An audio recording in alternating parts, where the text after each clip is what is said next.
Hello guys, um, first vlog.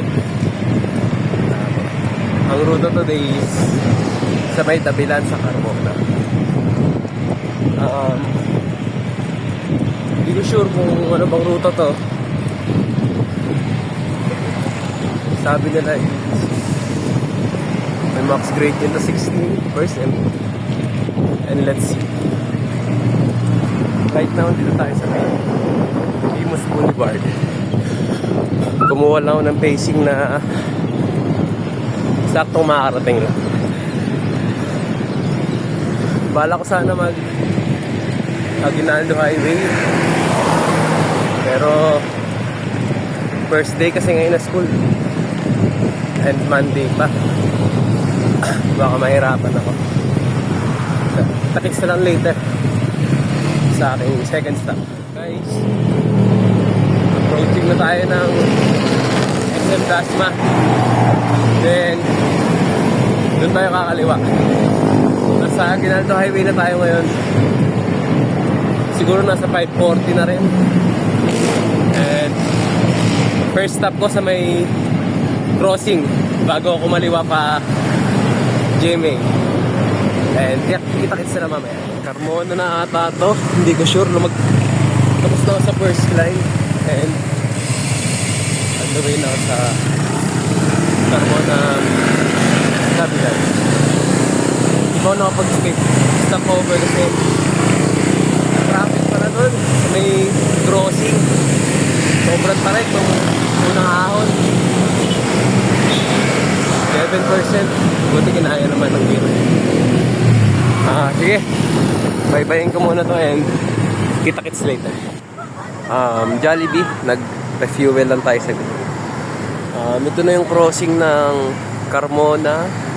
Kasi to, pabalik to ng Dasma. Then, dito is pa GMA. Yung pag dinretso dun, hindi ko lang sure kung pa GMA pa rin. Pero, dito tayo. Sa Carmona. Pagtapos nyan, may tulay. Yung tulay doon, yun na yung senyalis na kakanan na papuntang Dabilan. Refuel lang ako, dala ako ng 2 hello and 2 brownies. Nadala na ako sa mga past long ride ko kasi hindi ako nagre-refuel. And most commonly, kinakapos ako sa ahon. Parang nauubusan ako ng power. And ngayon, pahinga lang ako mga 5 to 10 minutes. Baka 5 minutes lang, masyado na matagal yung 10 minutes. And update ko kayo kapag nandun ako sa tulay. Kasi for sure, hinto ako doon kasi bago ako sa lugar. Titignan ko kung paano magtitipid sa ahon. Gearing ko ngayon is 1142 with the max chain ring, max sprocket of 42 feet. Think pumunta ako dito kasi titignan ko kung kaya ko yung 16% na climb sa 42T sprocket. And challenge din to para sa akin kasi nung newbie biker ako, 11% pa lang tukod na as in. Sobrang tarik. 11% pa lang. Pag nag-bike kayo, maintindihan nyo. Ito, fuel lang ako, 5 minutes and vlog ulit tayo mamaya. Right now, dito na tayo sa may Dabilan Bridge. Means, kakano na tayo dyan. At least 500 meters away lang naman sa mintuan ko. Fresh pa naman yung katawan ko, pakiramdam ko. Hindi na huminto. Pagliko dito, doon naman simula yung ahon. May pa ilang bikers. 2 akong nakikita. Hindi ko sure kung makapag-video ako sa ahon kasi first time ko dito. Hindi ko pa kabisado yung ruta. And good luck. May mga pauwi na ring riders galing ahon. Kita-kits later. So, ito pala yung pinagmamalaki nilang Carmona Dabilan Food Court, or also known as one of the largest stall ba sa Cavite? Stalls, tindahan, ganun. Tama man yung term ko. Currently, di sila open. And syempre, most Yung mga gantong klaseng tindahan, gabi to open. Ikot ko lang bago umakyat. Ito yung bundok na akitin ko. Kung pamilyar kayo sa Puerto Azul, medyo ganun yung vibes niya. Doon sa dulo naman, Repbal yun, alam ko. Si Kuya, nagbablaan ng babike. Mahaba pa ata to and hindi ko na siguro pupuntahan yung dulo kasi ayoko mag-consume ng energy. Shad. Hindi na rin naman pala. Yan guys, balik na ako. And ito na start ng tunay na paghihirap. Kita-kits later pag nakahawal. Hindi ko alam kung tama man yung mga angle ko kasi hindi ko nakikita yung sarili ko ngayon. Baka next maayos ko yung mga pagkakamali ko dito. And trade natin mamaya siguro pag nagpahinga ako kung gaano kahirap yung ahon dito, kung makayanin ba siya ng beginner or talagang dapat ensayahan. Yun guys, kita-kits later. So yun guys, pahinga ako after first climb. Sobrang palit mga putang ina. Hindi ko inaasahan yun ah. Halos mamatay-matay ako sa ahon. Ito pa yung ahunin ko. Mukha siyang banayad sa video pero itong portion na to matarik na yan. What more pa doon? Kulang na lang magtayo ka ng pader. Pwede mo nalagyan ng bubong. Ito yung inahon ko kanina. Tarik. Hindi ko alam ilang percent pa to, kung 16 pa rin or baka bumaba na ng onte. Kaya nga lang onte kasi malayo pa and kulang ako sa tubig. Kaya siya pero not for one shot pa. Baka next time kapag gumaan-gaan na yung setup, one shotin natin to. Si tatay yun, sabay ko kanina. Nandun na sa dulo. Sumunod na rin ako guys. Kita-kits na lang.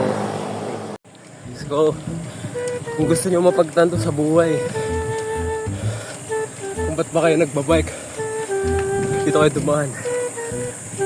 Gusto nyo makita yung mahal nyo sa buhay na mayapan, tayo dito. Kaya ng tarik. Last climb, not sure. Pero yung unang dalawa, sobrang tarik. Last na ata to. And puro lusong nga. Mahaba rin siya, para siyang full course ng Hermosa. Pero times 2 to 3 yung aahunin mo. Yun lang guys. Maya na ulit. Sa Lakuya, nandito tayo sa Dabilan Road. I guess dulo na to kasi natanaw ko na yung Repbal yan guys. Medyo hindi lang halata kasi naka-video, pero pag nasa personal kitang kita. Pahinga lang ako saglit sa karinderya. Bait lang ako kasi binigyan tayo ng tubig.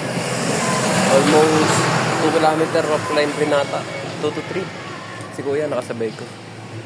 Kuya, naka-vlog po. Ingat po. Malapit na po yan. Ingat po. Ayun, nakasabay ko si Kuya sa unang dalawang climb. Magkaiba kami ng pacing. Masabi kong mas mabilis pa ng konti pero sobrang tibay ng stamina, endurance si Kuya. I guess local lang siya dito.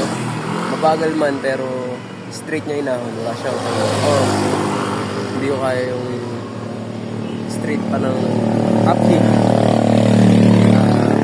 Kahit magalaw ko yung pace ko mabilis, hindi pa ganun talaga kapag yung stamina. Dahil may sipon din kasi ako ngayon. Yung bib ko puro ito yung sipon.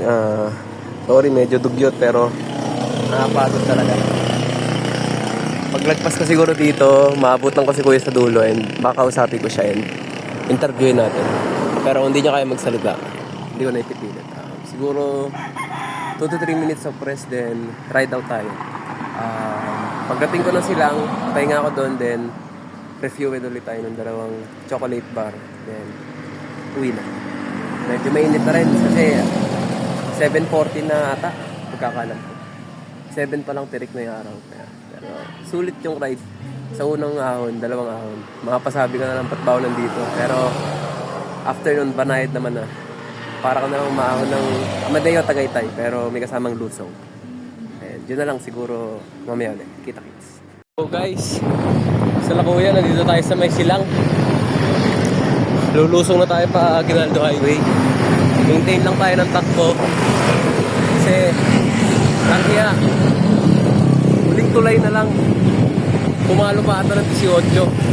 18% yung gradient, 16 to 18. Pinakamatarik na tulay. Kailangan ko sa buong buhay ko. And ngayon, rolling na tayo. Approaching Dasma end. Siguro, hanap lang tayo ng Jollibee or McDo na pagtatambayan din. Pahinga at least 10 to 20 minutes. Doon tayo mag-uubos ng oras.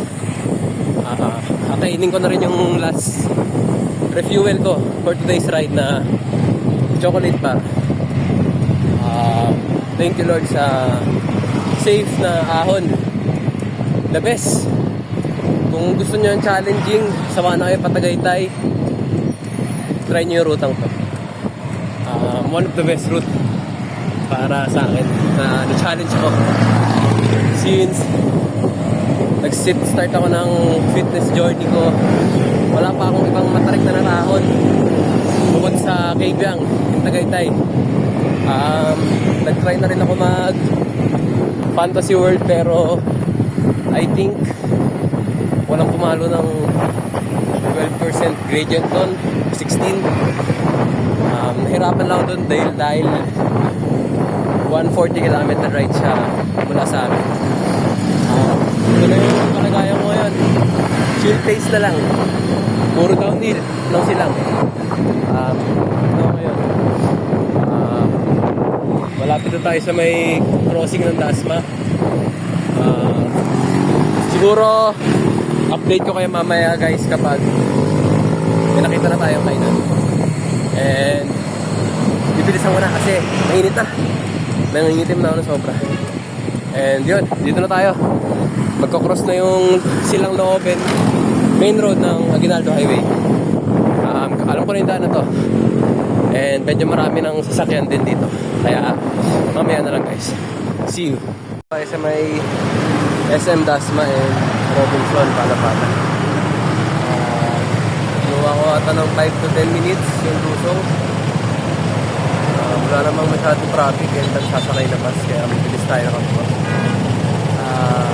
Nag-iisip ako kung hihinto pa ba ako or diretso uwi na. Medyo kainitan na rin and hindi naman ako laspag. Baka kainin ko na lang yung dalawang bar along the way.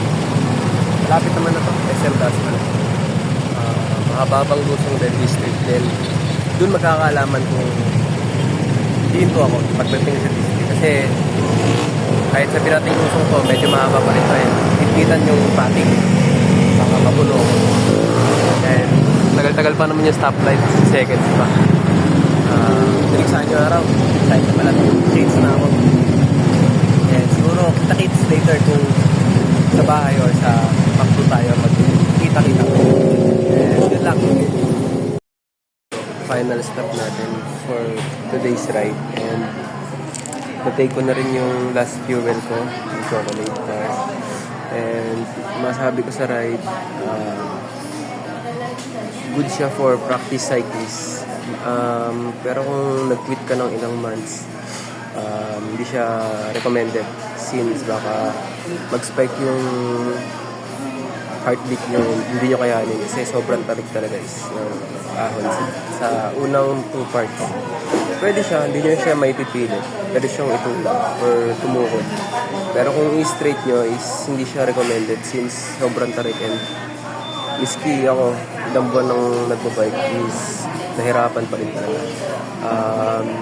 Masabi natin dahil sa current setup ng bike ko, hindi naman siya for climbing o sadya mahina lang siguro kung sa anunan, hindi ako climber. Pero good siya for kung gusto nyo makakita ng matrik na ahon around Cavite. beside Sampaloc Road, ganyan. Malapit lang sa Dasma and Silang. Good siya. Kasi once na malis nyo yung Silang is pwede na kayong umuwi agad ng bahay. Kung taga Bacoor kayo, Imus, or Kawit, the best siya. Siguro ito na rin yung final stop and final clip ng ride na to. And yun lang mga kapeda. Until next time.